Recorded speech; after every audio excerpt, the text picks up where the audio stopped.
Hello friends, welcome back to my channel. So आज हम लोग देखेंगे केस प्रेजेंटेशन ऑन प्री-एक्लेम्पशिया। तो जैसे कि मैंने प्री-एक्लेम्पशिया पे बनाई थी, तो मैं आज आपको केस प्रेजेंटेशन दिखाऊंगी प्री-एक्लेम्पशिया पर। तो फॉर्मेट सेम होता है, किसी भी टॉपिक पर बना सकते हैं। ये मेनली फॉर्मेट के लिए है। जैसे कि देखें, सबसे पहले है पेशेंट आइडेंटिफिकेशन डाटा। तो जब भी आप केस प्रेजेंटेशन बनाएंगे ओबीजी या गायनी में, तो सबसे पहले आता है पेशेंट आइडेंटिफिकेशन डाटा। देन उसके बाद में आएगा ऑब्स्टेट्रिकल हिस्ट्री। जैसे कि आप देख सकते हैं, इसमें एक टेबल बनती है जिसमें सबसे पहले ग्रेविडा पैरिटी लिखनी है। देन उसके बाद में नेचर ऑफ डिलीवरी क्या है। देन उसके बाद में इसमें क्या आएगा, pre term, full term, post term. Then उसके बाद में बैड ऑब्स्टेट्रिकल हिस्ट्री अगर कोई प्रेजेंट है तो वो लिखेंगे। देन उसके बाद में कंडीशन ऑफ द बेबी क्या है, अलाइव है, स्टिल बर्थ है, सेक्स ऑफ द चाइल्ड क्या है। Then puerperium and family planning history अगर कोई है तो वो लिखनी है। देन आप देख सकते हैं इससे कि चीफ कंप्लेंट्स आता है, जो भी पेशेंट की चीफ कंप्लेंट्स है वो लिखनी है। देन उसके बाद में पास्ट मेडिकल हिस्ट्री अगर कोई प्रेजेंट है तो वो लिखनी है। देन उसके बाद में पास्ट सर्जिकल हिस्ट्री पेशेंट की जो भी है वो लिखनी है। देन उसके बाद में पर्सनल हिस्ट्री पेशेंट की वो लिखनी है। इसमें क्या आएगा, डाइट आएगी, एक्सरसाइज आएगी, हॉबीज आएंगी, जो भी पेशेंट की है वो लिखनी है। देन उसके बाद में क्या आएगा आपका, जो भी एडिक्शन, अगर पेशेंट जो है सब्सटेंस अब्यूज कोई कर रहा है वो लिखना है। इम्यूनाइजेशन हिस्ट्री लिखनी है, जैसे टीडी डोज वगैरह गया है पेशेंट को या फिर नहीं। देन कॉन्ट्रासेप्टिव हिस्ट्री पेशेंट अगर यूज करता है तो वो लिखना है। देन उसके बाद में फैमिली हिस्ट्री लिखनी है। फैमिली हिस्ट्री में फैमिली ट्री बनाते हैं मेनली। उसके बाद में जो साइड होता है उसमें की लिखते हैं, उसमें जो भी मतलब आप रिप्रेजेंट किसको क्या कैसे रिप्रेजेंट कर रहे हो वो चीज की आपको बनानी है। देन उसके बाद में ये आपका जो है फैमिली मतलब टेबल बनेगी पूरी। जो फैमिली चार्ट है उसकी पूरी टेबल बनेगी, जैसे कि name, age, occupation, relationship with patient क्या है, हेल्थ स्टेटस क्या है वो लिखना है। देन उसके बाद में आएगा आपका फैमिली मेडिकल हिस्ट्री, अगर कोई प्रेजेंट है तो वो लिखनी है। देन उसके बाद में फैमिली की सर्जिकल हिस्ट्री लिखनी है। देन फिजिकल असेसमेंट पेशेंट का वो लिखना है, जिसमें क्या क्या आएगा आपका, जनरल अपीयरेंस एंड बिहेवियर आएगा पेशेंट का। देन उसके बाद में कॉन्शियसनेस आएगी, height, weight, BMI, nutritional status, posture, gait, hygiene, grooming, mood and affect आएगा। देन उसके बाद में वाइटल साइंस पेशेंट के लिखने हैं। देन उसके बाद में आएगा सिफेलोकॉर्डल एग्जामिनेशन, जैसे कि आप देख सकते हैं इसमें आएगा हेड एंड नेक एग्जामिनेशन, जिसमें क्या आएगा, हेड एंड स्कैल्प एग्जामिनेशन आएगा, फेस एग्जामिनेशन आएगा। देन उसके बाद में आईज एग्जामिनेशन आएगा। देन पैरामीटर्स जो भी हैं, एक साइड पैरामीटर्स, दूसरी साइड फाइंडिंग्स लिखनी है। देन नोज एंड साइनस का लिखना है। देन उसके बाद में ईयर का लिखना है, जैसे कि आप देख सकते हैं इसमें। देन माउथ एंड फेरिंग्स के बारे में लिखना है। देन उसके बाद में नेक के बारे में लिखना है। देन नेक के बाद में आएगा आपका chest examination. Then breast examination आएगा। देन उसके बाद में है आपका रेस्पिरेटरी फंक्शंस, जो भी पेशेंट के हैं वो लिखने हैं आपको। Then cardiovascular functions.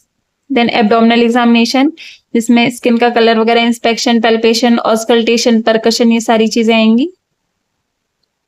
देन उसके बाद में आएगा बैक एग्जामिनेशन, जो पेशेंट है उसका बैक एग्जामिनेशन लिखना है।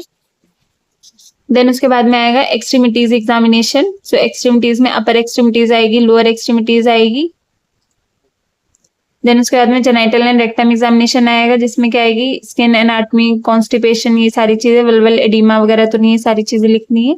देन उसके बाद में पर एब्डोमिनल एग्जामिनेशन लिखना है, जिसमें क्या आएगा, इंस्पेक्शन आएगा, पैल्पेशन।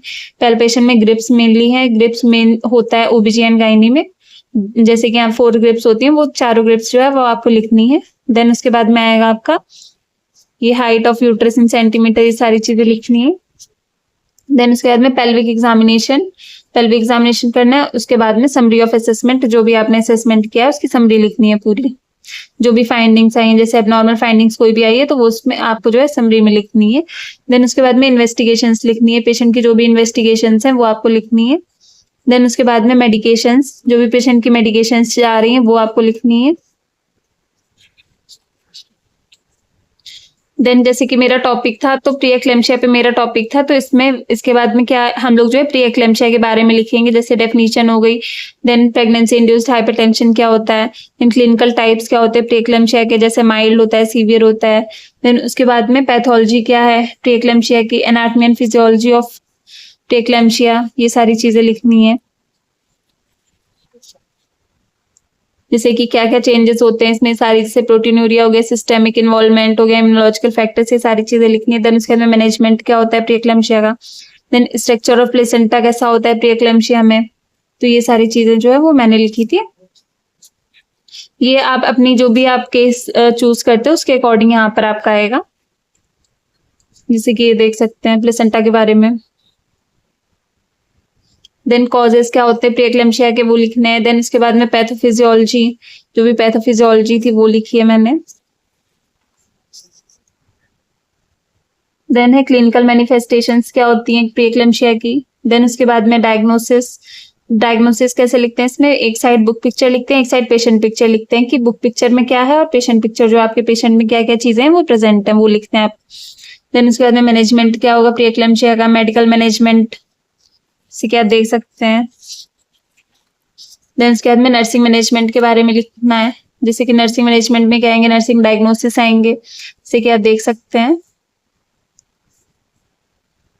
देन गोल्स लिखने हैं, शॉर्ट टर्म गोल्स हो गए, लॉन्ग टर्म गोल्स हो गए। देन उसके बाद में ये जैसे हम लोगों के नर्सिंग डायग्नोसिस है, नर्सिंग केयर प्लान, जो नर्सिंग केयर प्लान जो मैंने बनाए हैं वो है ये प्रीएक्लेम्शिया पर। देन आप देख सकते हैं ये एक्टिविटी इंटॉलरेंस पर है, फर्स्ट वाला है इनफेक्टिव टिश्यू परफ्यूजन पर है। देन ये देख सकते हैं anxiety related to fear. Then उसके बाद में कॉम्प्लिकेशंस क्या हो सकती हैं प्रीएक्लेम्शिया की वो हैं। देन उसके बाद में हेल्थ टीचिंग आएगी, जो भी आप हेल्थ एजुकेशन देते हो पेशेंट को वो आएगी, देख सकते हैं आप। देन उसके बाद में एट द एंड क्या आएगी हम लोगों की बिब्लियोग्राफी आएगी। सो आज मैंने आपको क्या बताया केस प्रेजेंटेशन का फॉर्मेट जो भी होता है ओबीजीएन गायनी में कैसे बनाते हैं केस प्रेजेंटेशन। इसको केस प्रेजेंटेशन का मतलब क्या होता है, मेरे लिए प्रेजेंट भी करनी होती है, जो टीचर्स होते हैं उनके सामने आपको प्रेजेंट करना है पूरा, तो ये फॉर्मेट था।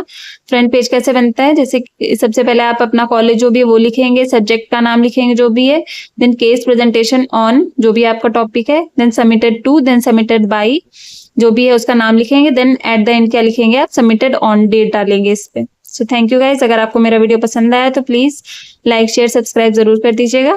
Thank you.